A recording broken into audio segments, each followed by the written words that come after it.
I'm at my studio today and I'm working on a painting, which you don't need to see the full thing, but I wanted to talk to you about this product that I love. These are R&F pigment sticks. They get a little messy, which is why you wear gloves. This was one of my paintings that I finished about 6 months ago, and I had a client who wanted me to repeat it in a much bigger piece. So I'm using this as my reference. And I just wanted to show you real quick. I've shown in other videos that I use these products, but I wanted to show you sort of what I do with them and how I use them. So this is my palette, and everybody has a different way of doing things. You know, I happen to like this sort of sloppiness. Some people, when they paint with oil, they like to keep everything very organized, and it is organized for me. I keep all my oil paints in here. But I wanted to show you, so here I'm at the very end of this color with the R&F pigment stick. And if I wanted to use this in my painting, you don't have to waste anything. So you take this, and then you take your handy dandy palette knife, like so, and you put it on your palette, and you take the paper off because it's covered with paper, and you squash it just like you would when you mix paints. So you really, with these products, one of the things I really like is that you don't waste anything. Everything is used. So I usually, what I do, I'm a little disorganized today, but what I usually do is I'll pick the colors that I'm using for the day. So most of the piece in here, there's red and brown and orange. I used a little bit of blue right here. Now, one of the things I like to do, I always have an underpainting, which is what this is.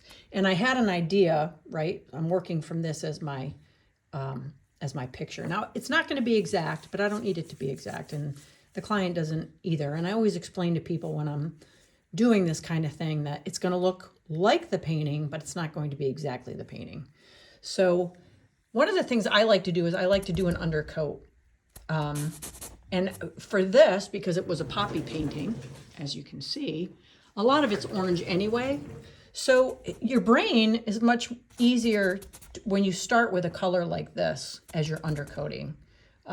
Some people like to draw on the values before you start doing it, but I've been doing it for a long time. Like if you were gonna do this painting, right, you would want the values here that are darker, right, the darker reds, and then the oranges here. So you could draw that all in. I've just been doing it so long I don't really need to. These are when I started the top of the painting, these were mineral spirits that came down, but that's going to be covered, so it doesn't matter. And don't get worried about stuff like that at this point in the process. So I just wanted to show you real quick. This is this little section of the painting, okay? Most of it is orange, okay? So I've got my orange paint. I've got yellows here. I've got the cadmium yellow, cadmium orange. I've got a lighter orange. I've got white, and then I've got, I can't think of the name of this color because my brain is fried. But anyway, so I'll mix all of these together to get these certain oranges. But I just wanted to show you real quick the R&F pigment sticks. So in this painting, there's probably, I'm going to say 15 different colors of red. When I say red, that's primary color red. And then there's other colors like this, which is in the red family, but it's a darker shade. So it can give you an effect of this movement, which is what I try to create in all of my paintings. So, you know, values in these colors are important. So where I'm right here with these oranges. So for this, I'm going to use my outside edge, and I'm going to use a dark color, okay? And I'm not going to put it on real thick. See, when I tell you it goes on like butter, it's not like a regular pastel stick.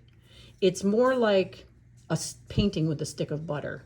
These aren't cheap, but the quality and the product that you get and some of the color variations are worth it. So now I just made a mark right where I'm going to be doing this. And now I'm just going to take this little edge And I'm holding my camera and doing this at the same time, so it requires a little bit of coordination. But anyway, so I'm just gonna take that edge so I know where my line is, right?